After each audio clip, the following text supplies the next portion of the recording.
country because we're allowing ourselves to be led by people who do not know what they need to do.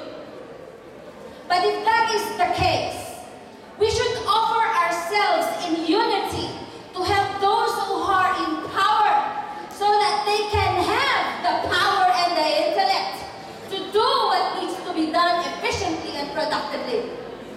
And in the future when you vote, please vote for those who can think on their own and can lead a people with a heart that will never give up. Ladies and gentlemen, I have so much to say, but my time is done. Yay. But you know what?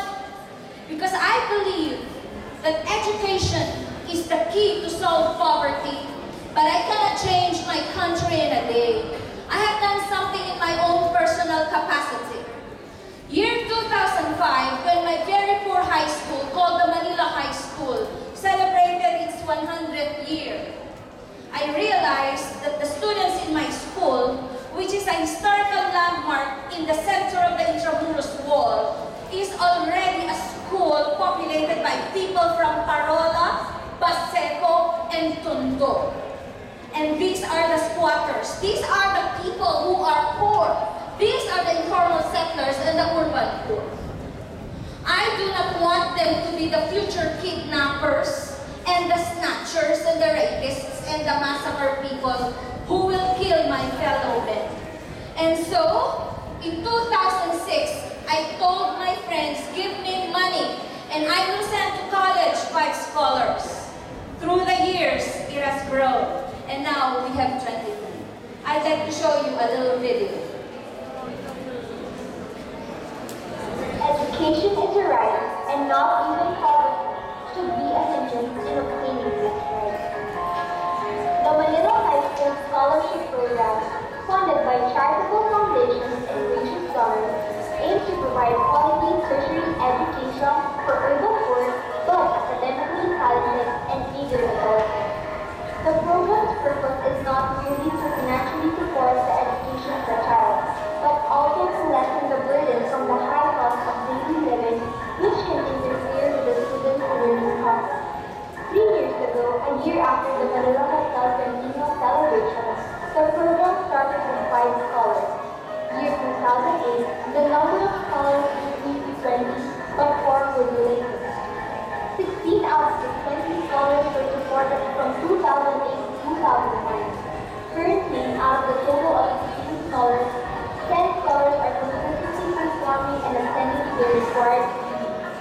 Most scholars belong to the following schools: Pamansaka Custod ng Maynila, Technological Institute of the Philippines, University of De Manila, Technological University of the Philippines, and De La Salle College of St. Julius.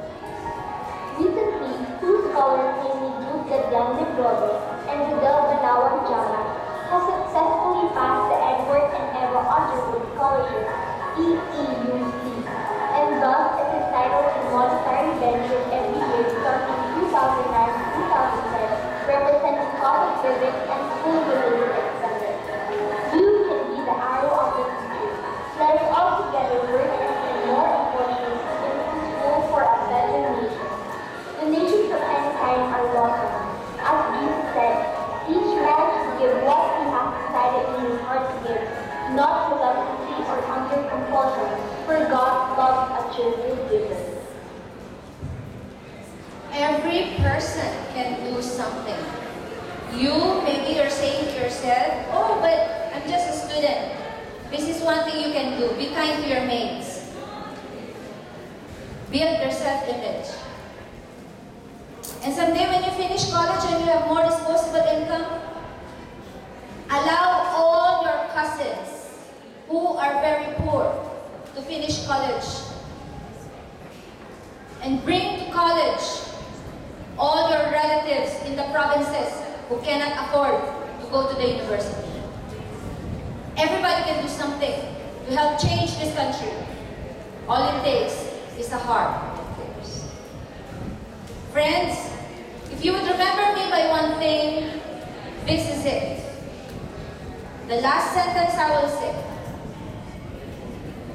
If you would remember Dr. Annabella me by this. I will be ashamed to die until I have done victory. Good afternoon.